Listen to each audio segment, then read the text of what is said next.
आदरणीय सर्वोच्च न्यायालय, आदरणीय उच्च न्यायालय, आदरणीय district session and north west Rohini court न्यायालय और समस्त कानूनी अधिवक्ताओं को शत शत नमन। आज हम आपके सामने चर्चा करेंगे किस तरीके से थाना रानीबाग के पुलिस कर्मियों ने एक रानीबाग क्षेत्र में आने वाले परिवार के पर 24/1/18 को गैर कानूनी तरीके से 5 पुलिस अधिकारियों ने मिलकर साजिश रच के गैदर हुए और एक घर में घुस के 1/14 से 1/29 के बीच में डकैती डाली और बहुत सारे हीनियस क्राइम को अपराध दिया। लेकिन उन पुलिसकर्मियों घुसने से पहले ही निवासियों ने और पीड़ित परिवार ने 100 नंबर की कॉल 1:13 पर कर दी थी और उसके बाद लगभग 17 कॉलें और उससे ज़्यादा कॉलें जो पुलिस के रिकॉर्ड में अभी तक हैं, अलग अलग 6 से 7 लोगों ने करी। उस दिन रात तक चलती रही कॉलें, लेकिन पुलिस का कोई अधिकारी कुछ बताने को तैयार नहीं था।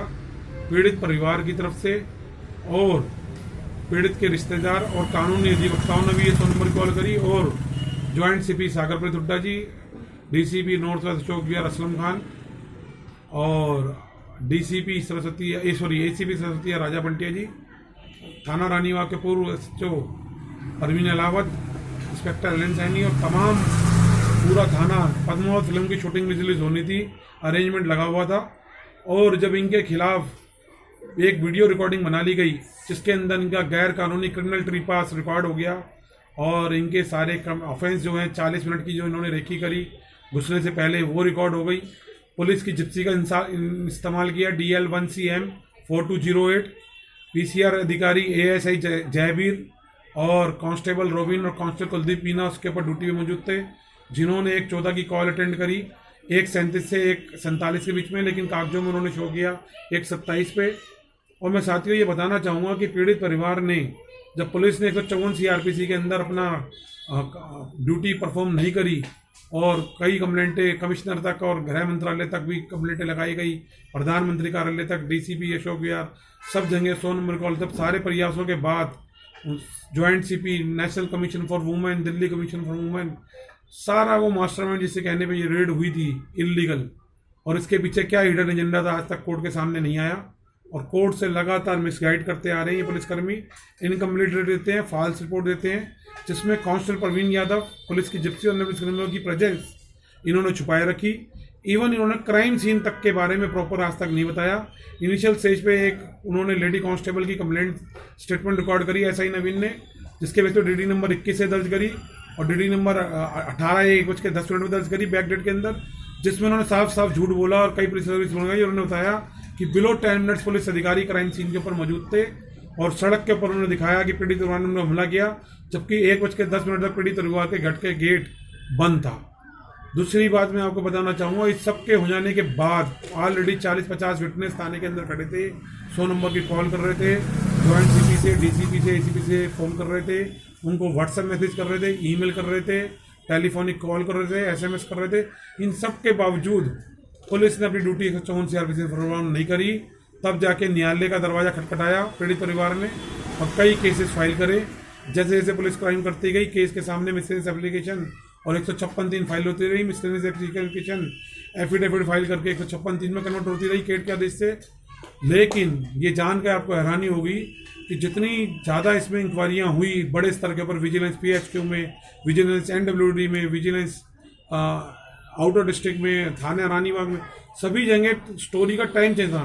वाकया क्राइम करने वाले पुलिस अधिकारी वही थे, एक्यूज वही थे, लेकिन समय सीमा में बदलाव आता गया। जैसे जैसे विक्टिम और पीड़ित CCTV फुटेज वगैरह देता गया, जो कि पुलिस ने जानबूझकर कलेक्ट नहीं करी, मौके से फिंगरप्रिंट नहीं उठाए, किसी की पब्लिक विटनेस नहीं करी उस दिन के अंदर, क्योंकि सबको पता था कि अपराध हुआ है। किसी सीनियर अधिकारी ने भी इसमें इंटरफेयर नहीं किया, क्योंकि वो झूठी खबर, झूठी स्टोरियां पुलिस वालों ने सुनाई गई, तब भी क्रॉस केस तक नहीं गया, 164 के बयान तक दर्ज नहीं किए।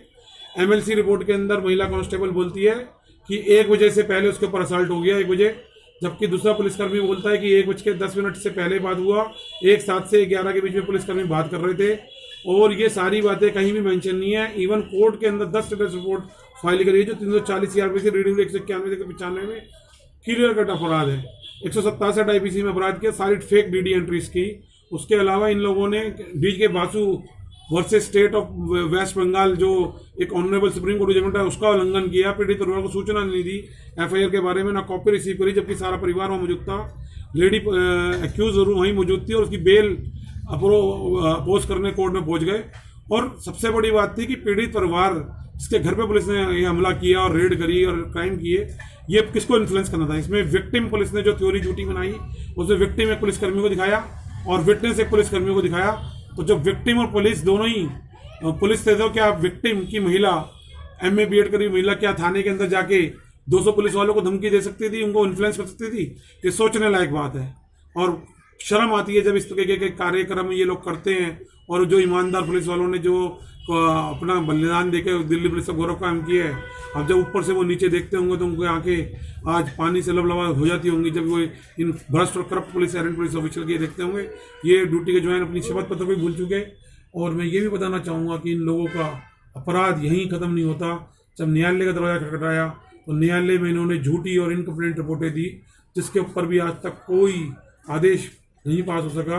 156(3) के अंदर तो ये हालत है कि जब इन्होंने कोर्ट ने इनके ऊपर दबाव बनाया तो इन्होंने 4/9 को ये बात बोली एलन सैनी ने रानीबाग थाने से कि जी ये रिपोर्ट के अंदर वो दिए कि विजिलेंस जांच चल रही है किसी और इस जुड़े हुए विक्टिम की, जबकि मौके पे मौजूद ही नहीं था, जिसको कोर्ट ने नहीं माना। और कोर्ट ने कहा कि आप रिपोर्ट फाइल करो 19/12 को। फिर टाइम मांगा तो कोर्ट ने नाराज होकर ये बोला 21/12 लास्ट पहुंचनी है, 2 डेज में फाइल करो। 2 डेज के बाद फिर उसने एक झूठी रिपोर्ट फाइल कर दी जिसके अंदर सब तथ्य झूठे थे।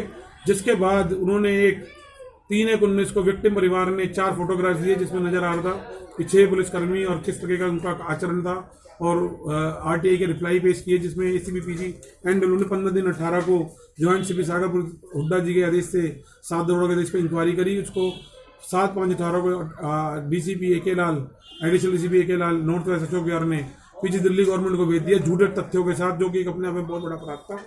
और ये चीज रिपोर्ट में आपको बताना चाहूंगा कि इसके सबके बावजूद आज तक उसके अंदर क्रिमिनल रिवीजन भी एक फाइल करी इंटरलोक्टरी पर सबूत मिटाने के उद्देश्य से पुलिस ने। इसमें ACP Sanjeev Kumar सदस्ययार, SHO Ranibagh Rajendra Singh, SI नवीन जो कि केशवपुरम थाने में वो मौजूद थे, और उन्होंने क्रिमिनल रिवीजन एक इंटरलोक्टरी ऑर्डर पर फाइल कर दी, जो कि एक बहुत बड़ा अपराध था सबूत मिटाने के इरादे से और अपराधी पुलिसकर्मियों को बचाने के लिए।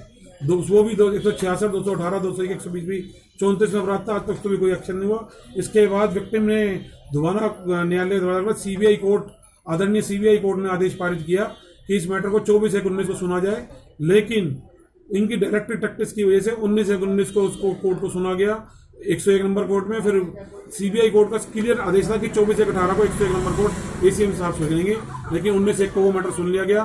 फिर 19/1 को 108 नंबर कोर्ट में सुना गया CM साहब द्वारा।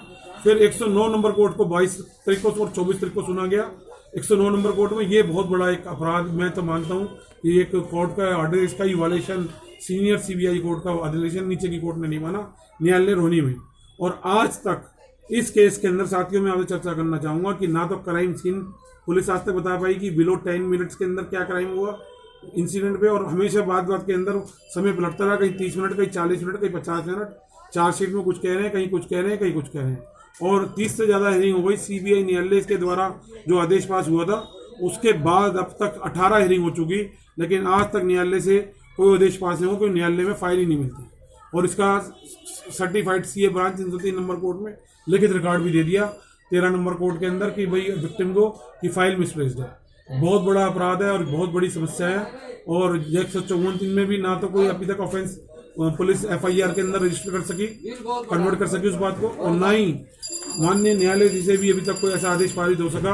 अब इसका क्या स्पष्ट कारण है, इसके पीछे कौन जिम्मेवार है, ये मैं चाहूंगा कि आदरणीय सर्वोच्च न्यायालय, आदरणीय उच्च न्यायालय और रोहिणी कोर्ट बार एसोसिएशन के डिस्ट्रिक्ट एंड सेशन जज आदरणीय सुरेश गुप्ता जी से मेरी गुजारिश है कि वो इस चीज़ को देखें। और फिलहाल ये matter Mansi Malik ji MM 107 number Rohini court में न्यायालय में और 113 नंबर कोर्ट में मैटर लंबित है। मैं जरूर चाहूँगा कि 107 नंबर कोर्ट में अब जब अगली हियरिंग हो तो वो इस तरफ जरूर ध्यान दें।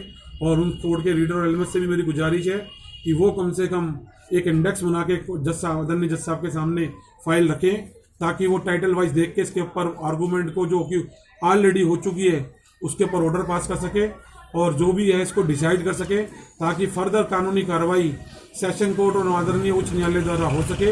और जो कि इस वजह से लंबित है ये मेरी हाथ जोड़ के रिक्वेस्ट है। और मैं चाहूँगा रोनी कोर्ट बार एसोसिएशन की प्रेजेंट और जो प्रीवियस बार है, खास तौर से आदरणीय सरुआ साहब जो कि इस केस के बारे में सारे फैक्ट्स जानते हैं और कम से कम 15 से ज़्यादा एडवोकेट इसमें अलग अलग समय में पेश हो चुके हैं, उनसे भी मेरी यह प्रयास है कि वो आदरणीय वाली डेट पे कुछ जो भी है वीडियो न्याय दिलवाने के लिए प्रयास करें।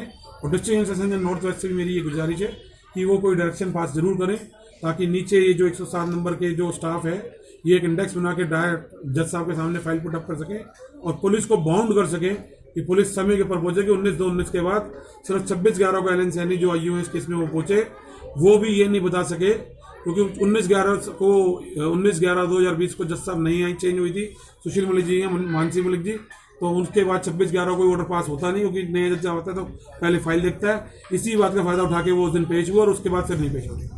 ये एक बहुत गंभीर विषय है। इसी के साथ मैं आज की शब्द विराम करता हूँ। जय हिंद, जय भारत।